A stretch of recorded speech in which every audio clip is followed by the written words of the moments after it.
In 1206, everything changed. For as long as anyone on the Mongolian steppe could remember, the idea of a unified Mongol people had been exactly that, an idea, a dream. The reality was fragmentation, dozens of tribes, each fiercely independent, each carrying generations of grievances against the others. The Tatars, who had poisoned Temujin's father, the Merkits, who had stolen his wife, the Naimans, powerful and proud in the west, the Karaites, the Ungirats, the Taichiuds, each a world unto itself, each suspicious of the others, each locked into the same exhausting cycle of raid and revenge that had defined steppe life for centuries. This was the world Temujin had been born into, the world that had abandoned him, tested him, and tried repeatedly to destroy him. And now, after 4 decades of survival, strategy, suffering, and war, he had conquered it. The tribes that had once been sworn enemies were riding under the same banner. The feuds that had lasted generations had been forcibly, finally, put to rest. All that remained was to make it official. At the banks of the Onon River, the same river where Temujin had fished with bone hooks as a starving boy, the tribes gathered. It was the spring of 1206, and the scale of the assembly was unlike anything the steppe had ever witnessed. Chiefs and warriors from across Mongolia came together in a great council, known as a Kurultai. White banners, 9 of them, representing the assembled Mongol tribes, were planted in the earth around the Kurultai. A great white tent was erected at the center. There Temujin walked into it as one man. He walked out as something else entirely. The assembled leaders spoke, and they gave him a name that had never been given before, a title that existed for no one before him and no one since: Genghis Khan. The precise translation has occupied historians for generations. Universal ruler, oceanic ruler, a sovereign whose authority, like the sea or the sky, recognizes no boundary, no horizon, no end. In that moment, on the banks of the river where he had once nearly starved to death, Temujin ceased to exist. The boy from the wilderness, the abandoned son, the outcast who had been written off by his own people. Gone. Genghis Khan stood in his place. This was not a coronation handed down through ceremony and tradition. There was no throne inherited, no crown passed from father to son. Every single person standing in that gathering had been an enemy of Temujin's at some point. Every alliance had been forged through negotiation, demonstration, or outright conquest. Every tribe that stood united in that moment had, at some point, tried to survive without him, and failed. Unification hadn't been gifted. It had been extracted from the steppe by sheer relentless force of will over more than 30 years. And what it produced was extraordinary. For the first time in the history of the Mongolian people, there was one law, one authority, one set of rules that applied to everyone regardless of tribe or bloodline. Genghis Khan introduced the Yasa, a legal code that formalized the principles he had been practicing his entire life. It prohibited the kidnapping of women, a practice that had fueled generations of retaliatory raids. It outlawed the theft of livestock. It established rules for the treatment of captured enemies. It protected the religious practices of conquered peoples. It made the deliberate killing of ambassadors a crime punishable by death.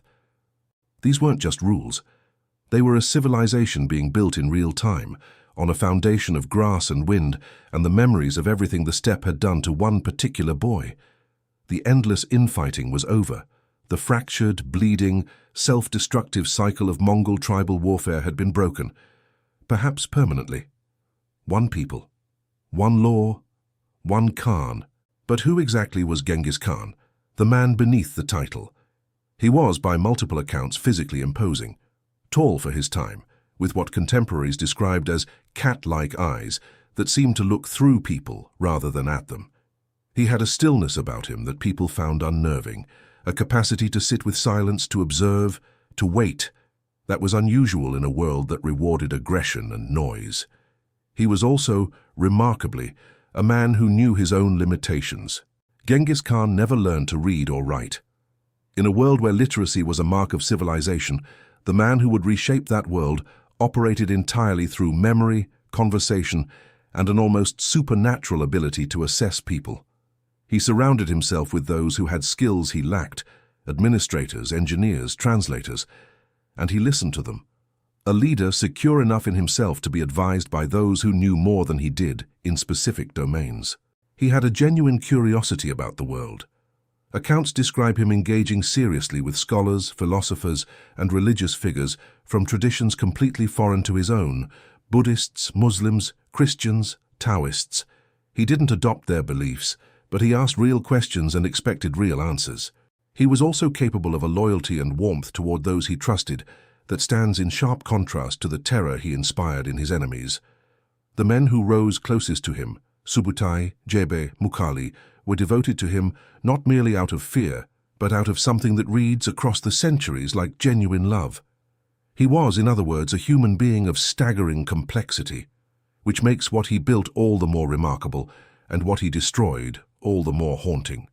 What he built, in the years immediately following the Kurultai, was a machine of breathtaking sophistication. He restructured the entire Mongol military from the ground up. Gone were the old tribal units, where warriors fought alongside their cousins under hereditary commanders who owed their positions to bloodline rather than ability. In their place came the decimal system, clean, scalable, and ruthlessly meritocratic. 10 warriors formed an arban, led by the best among them. 10 arbans formed a zun, 100 men. 10 zuns formed a mingan, 1,000, a formidable independent fighting unit. 10 mingans formed a tumen, 10,000 warriors capable of operating autonomously across vast distances. Every level of command was earned. A herdsman's son who fought with distinction could find himself leading 1,000 men within years. A nobleman who failed his unit could be stripped of command without ceremony or appeal. The system didn't care about your father's name. It cared about what you did. To hold it all together across the enormous distances of the steppe and eventually of an expanding empire, Genghis Khan built the Yam, a relay communication network of staggering efficiency. Stations were established at regular intervals across the empire, each stocked with fresh horses and riders. A message could travel hundreds of miles in days. An order issued in Mongolia could reach a commander thousands of miles away before that commander's enemy even knew it had been sent.